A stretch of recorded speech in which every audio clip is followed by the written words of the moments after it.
everyone. My name is Katie, and I'm the founder and president of the NeoCyber Institute. Welcome back to the Cyber Career Series. This is our fourth interview in this series in which we seek to show students what cybersecurity is like in the real world. And today we're excited to host our first dual interview. So Madeline, if you could please introduce today's guests. Yeah, so hi everyone, my name is Madeline. I'm Vice President of NeoCyber Institute, and today we're thrilled to be speaking with Lynn and Dr. Ambareen Siraj, both from WISIS, or the Women in Cybersecurity National Organization. So first, Ambareen and then Lynn, could you just briefly introduce yourself to our audience? Nice. Thank you for having me here today. And my name is Ambareen Siraj. So I'm a professor in computer science. And I also lead our cybersecurity education research and outreach center at Tennessee Tech. And I'm here because of WISIS organization that I founded. Yes, thank you. And I'm Lynn Dohm. Thank you for having us here today. And I am the WISIS Executive Director. Thank you so much. It's a pleasure to talk to you both today. So we're going to begin with a few questions for both of you to answer, and then we're going to transition to individualized questions. So we're going to get started with what was your first exposure to cybersecurity, and how did you guys kind of get started in the field? We'll toss it over to Ambareen first, I believe. Okay, well, I'm senior. I'm the old person here, so I will start. My exposure to cybersecurity was a course in college when I was in grad school.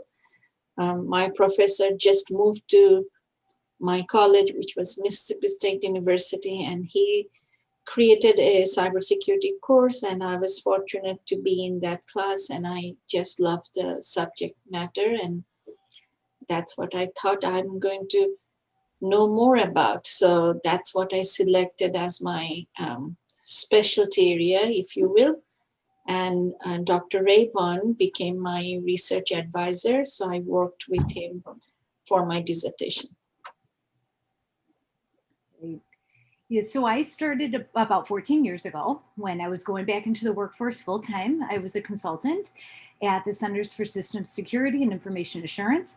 It was the first time that I was exposed to cybersecurity, like right there, front and center, and working with the students and doing different competitions and just seeing their engagement and how they were so enthusiastic and engrossed in their cyber projects just really made me enthusiastic and excited to be part of that type of community. And then from there, it just snowballed moving forward. And so given that a lot of our viewers are high school students, is there anything that you wish you knew about cybersecurity when you first started? And I'll ask that to Lynn first. Well, I wish I knew about it sooner in life. And yeah, you know, I think really just the way that what these students have accessible to them and the resources that they have that weren't even available 5 years ago. Cybersecurity has evolved so much, and the pathways are getting much more clear. And between the workforce shortage, the opportunities, the scholarships that are available to students, it's just that curiosity. Don't let go of it and continue to let it drive you, and lean in on the people in the communities that are there to support you. So what I would tell high school students about cybersecurity is not what you see, rather what you don't see. And what you see or hear about are the attacks and the breaches when bad things happen. And maybe, you think about that, it's all bad things or negative things that happens with cyber. But you need to realize that in today's modern technological world, the fact that we are all able to live our lives comfortably with technology is because millions of cybersecurity professionals are doing their job, that they're making their technological experience what it's supposed to be for us. So find out how you can be these unsung heroes or heroines in the back who are making our experience in this modern world as it should be. So try it. Don't get intimidated by all the things that you hear. try it, find it out for yourself, whether it's for you or not. It's not for everyone, that's for sure, but it could be for you. That's amazing advice. So kind of going off of that, what drew you both into cybersecurity and what kind of made you decide this is a field for me that I can do? And let's start with Ambereen. So I would say, for me, it's more computer science. When I was in college, in bachelor's, I'm from Bangladesh originally. So I went to university in Dhaka, Bangladesh. At that time, we didn't have computer science as a major. So I actually studied applied physics and electronics. But one of my capstone project was doing computer programming. And that time, we have big computer machines.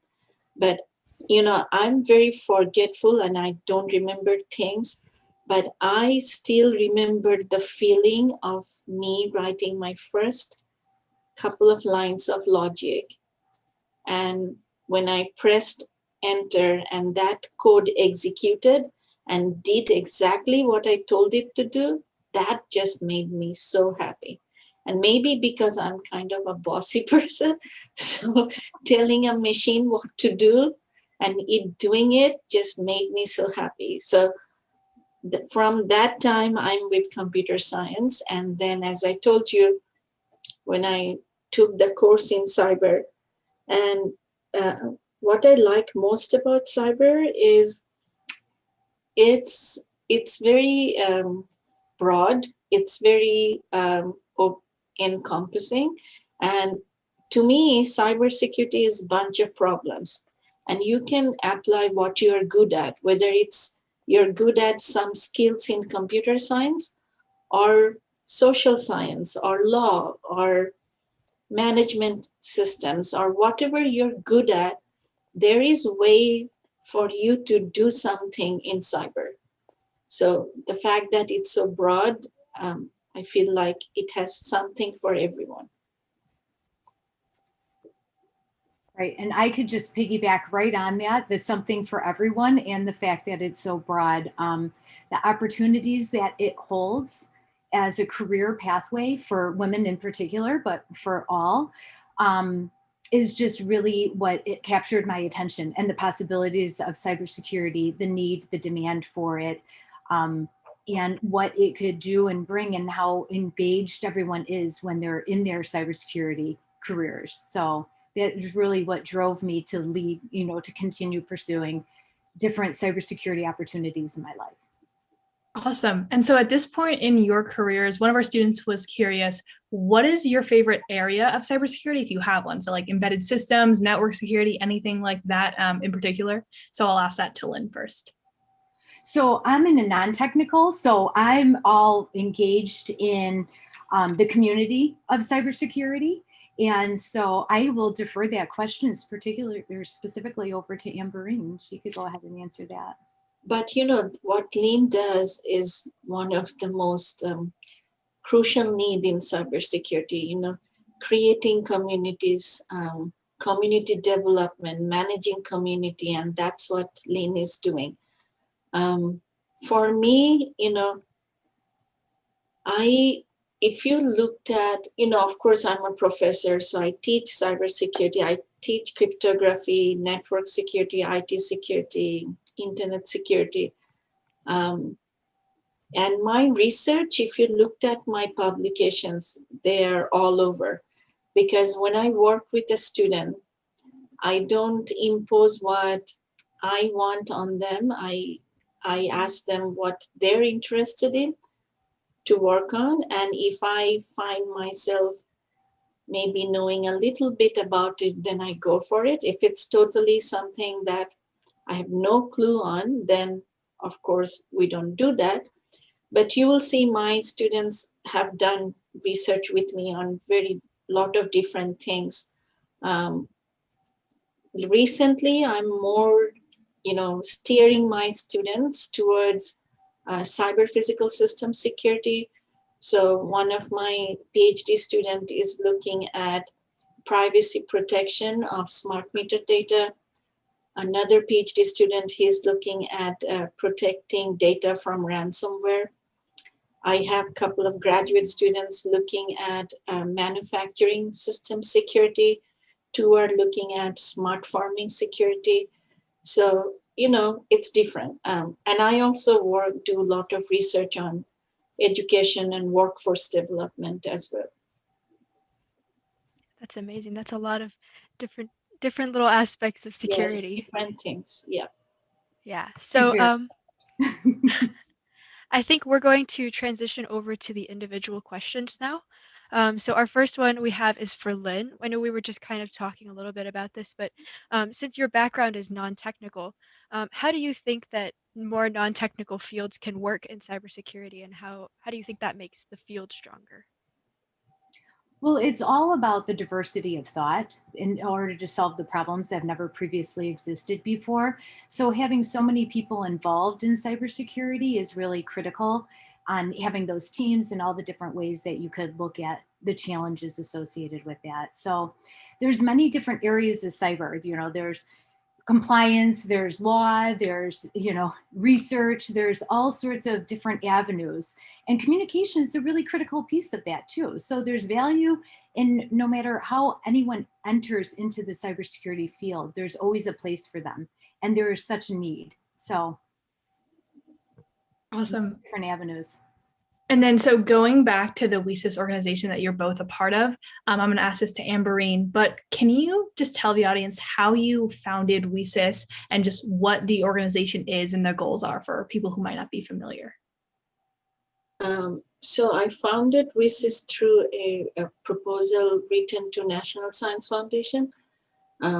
So you all know what National Science Foundation is. They fund a lot of research and projects in lot of different fields. And I wrote to them about the goal was broadening participation of women in cybersecurity, because at that time in 2012, women's representation in cyber was only 11%. So, so that proposal got funded, and WISIS was a small part of it. So that's how the conference started. And over the years, with a lot of hard work, from my people at Tennessee Tech University for many years, we worked very hard to get it to a stage that, that we can establish an organization. And then as we established it as a nonprofit organization, last year, I invited Lynn, because I know Lynn for a long time. I think Lynn was there in some coincidence, not as executive director, but she was present as an attendee in the first WISIS conference in 2014. So so I went back to Lynn, and I requested her to consider to be the executive director of WISIS and be the captain of the ship. And that's what Lynn does now. And we are very blessed to have her in our team. That's great. I'm very fortunate to be here. Actually, I thought, when else in life will I be able to combine my passion and my career into moving forward, and just a career that I live each and every day, so enthusiastically about. So our next question for Lynn was actually, how did you get your start at WESIS? So if you want, you can say a little more about that. Sure. Well, when I was working at CASIA here at Moraine Valley in the Chicagoland area, the WESIS conference did come across my desk, and I did inquire about that. And through that introduction to Dr. Siraj, I started working just on minor little details here and there about each and every conference through the years. And Ambareen and I would sync up at other various conferences and continue to talk about WESIS and the ways for it to grow. And when it became a 501c3, of course, I started working at a larger capacity there. So, in 2019, Dr. Siraj did invite me to apply for the executive director position, and that's how I came about. The application process started in late August, and I started my role as executive director October of 2019. Awesome. And so, oh, sorry, did someone want to say something? No. Okay, great. Zoom can be a little funny sometimes. But for Ambareen, so what are some ways that you've grown WESIS since its founding? I know there's probably a million ways that you could tell us, but are there any kind of standout things that have really developed since the beginning? So to grow WESIS, so, first it was just growing WESIS meant growing the conference, because at first it was only at the conference. So the first conference was 350. The last one was 1,600. So it grew in numbers, but also one thing you should know that WESIS is now the largest cybersecurity conference, regardless of gender, in USA, that ensures comparable representation of students and professionals under one roof. There is no other conference that makes sure that, that half of the attendees are going to be students or the ones that are aspiring to be in cyber. So we work very hard to make sure that is the case. And the other half are professional.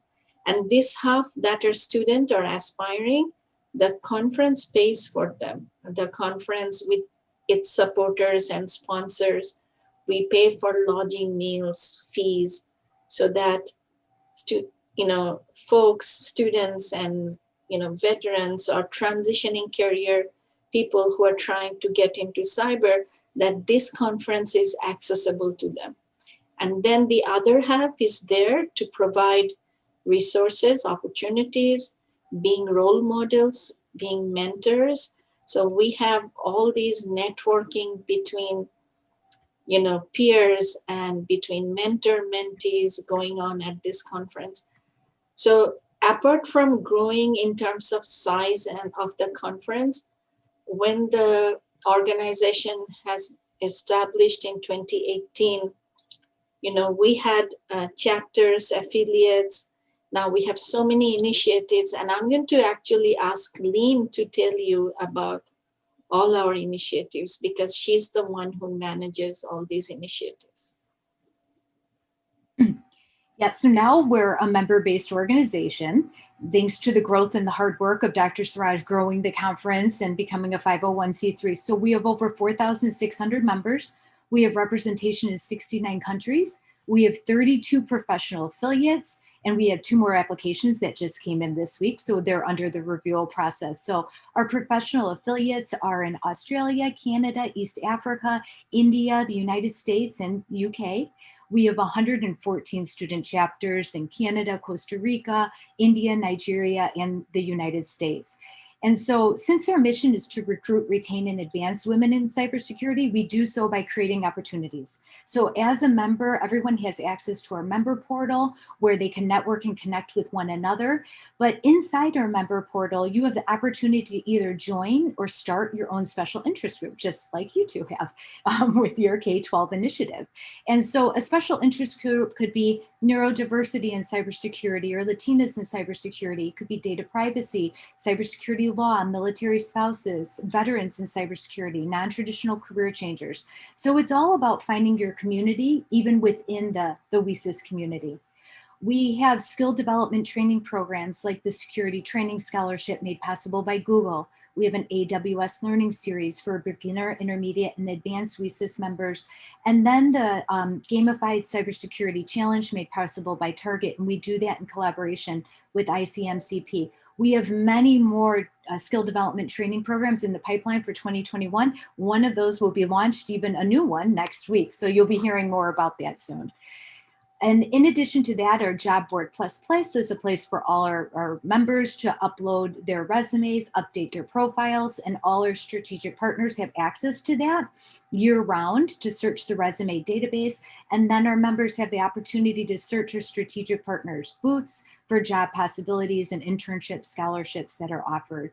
We have scholarships, grants, and awards, which for our WESIS conference that's coming up September 8th through the 10th. All our student scholarships, our faculty lodging grants, our BIPOC Fellowship Awards, and our Veteran Fellowship Awards, all those applications are open and available till March 1.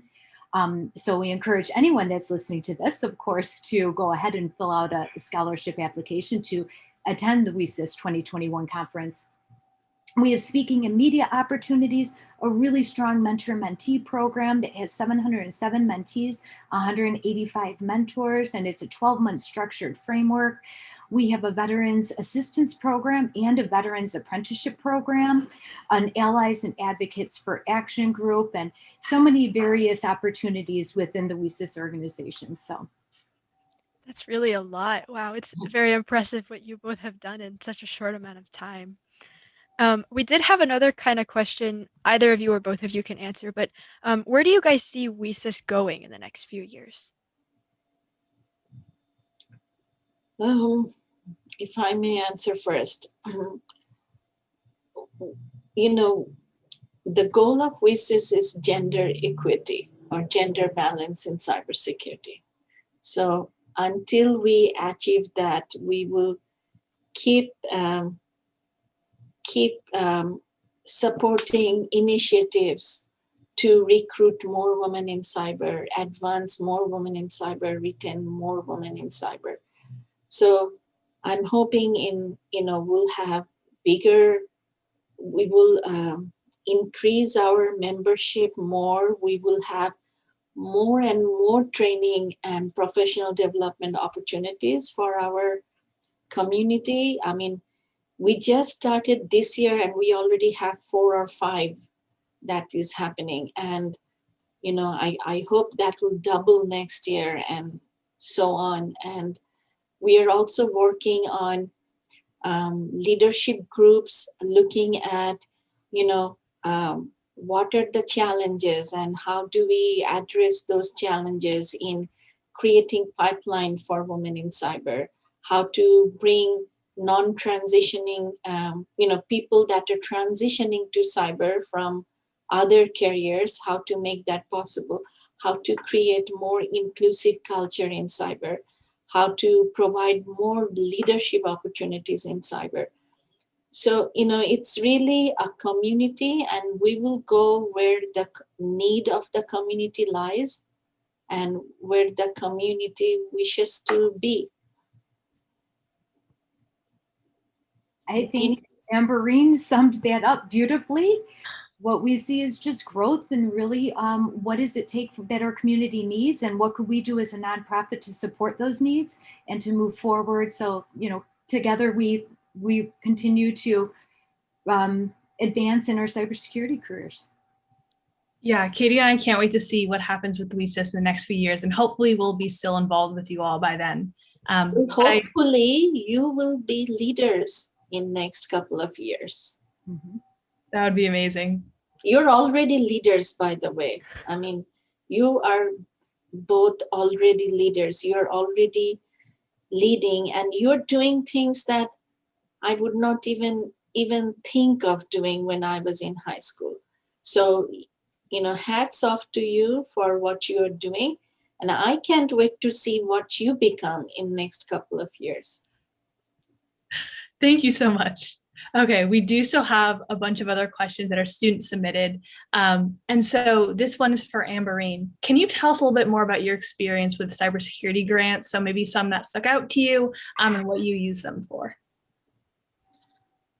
Okay, that's a lot of grants. So I will tell you the ones that I'm working on currently and ones that, could be of interest to students.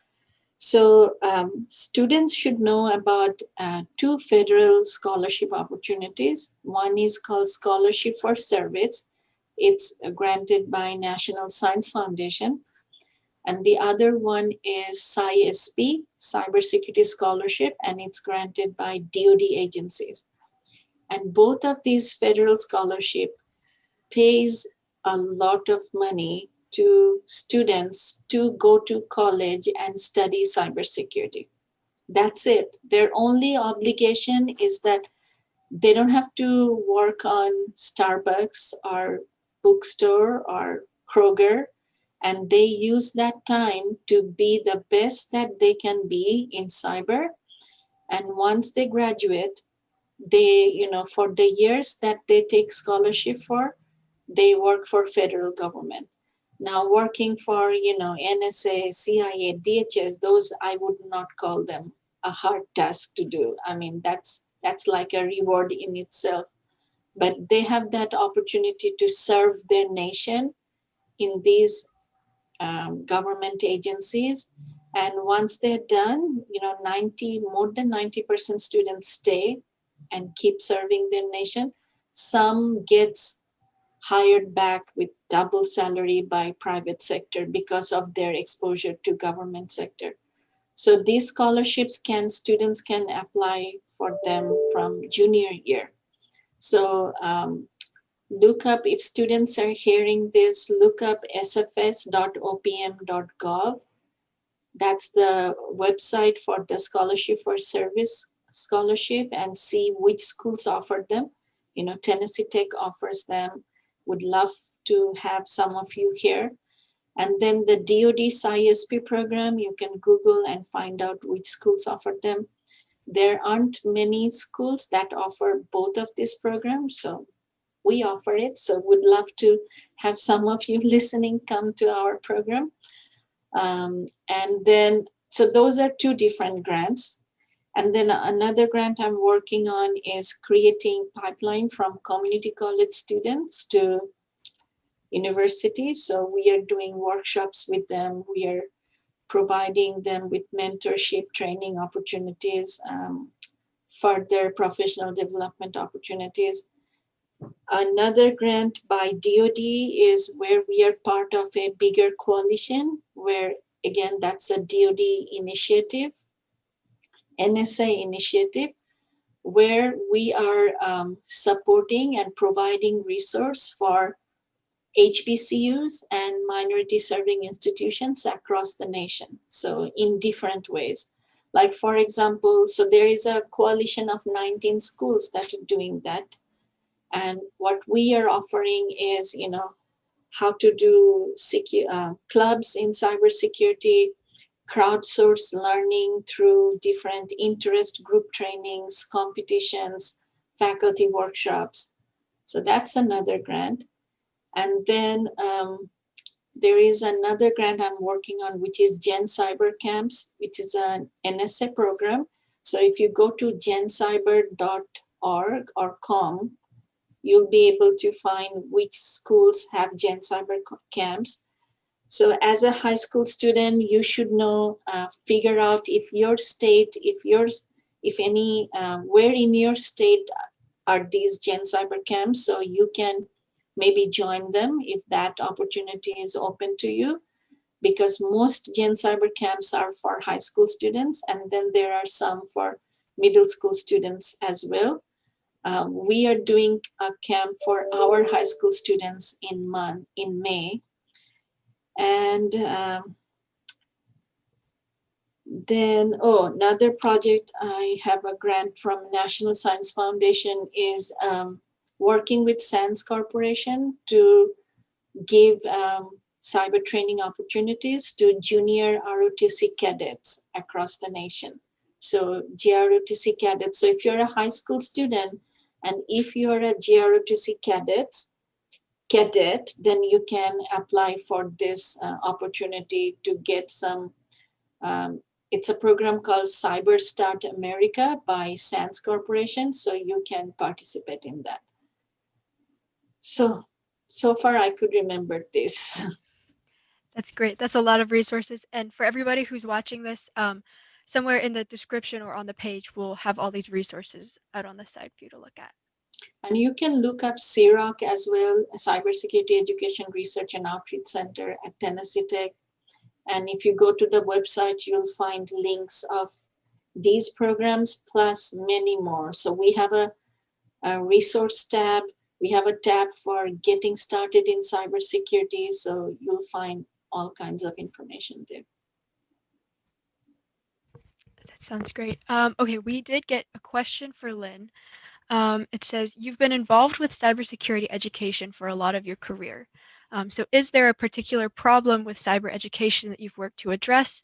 And it can relate to WESIS or be separate. Is there a particular problem with, the retention piece in the cybersecurity education is always a big factor as well. And so what we've seen even in WESIS, so as a nonprofit during COVID-19, is a lot of colleges and universities that have come to us to offer that retention piece for their students, for women in their cybersecurity programs, by bulk purchasing membership in order to kind of cultivate that community and provide that support to their female cybersecurity students in their programs. So overall, with cybersecurity education, there's a lot of resources. The pathways are becoming clearer. There's a lot more opportunities in education right now. Of course, there's a lot of certificate programs as well. The competitions are really becoming more prevalent to give that applied for students to not only learn it, but to get that hands-on training in cybersecurity. And it seems to be like a really critical piece where a lot of students are thriving and kind of honing in on the skills that they really would want to develop further in the cybersecurity pathways, and also know where the ones that they're more challenged with and know the areas that they need some improvement. So I feel like cybersecurity education has really grown significantly over the years that I've been working with it. And that retention piece that seems to be getting a lot more awareness of what WESIS could offer colleges and universities and high schools, and to be able to already have that community there ready to support those students is extremely valuable.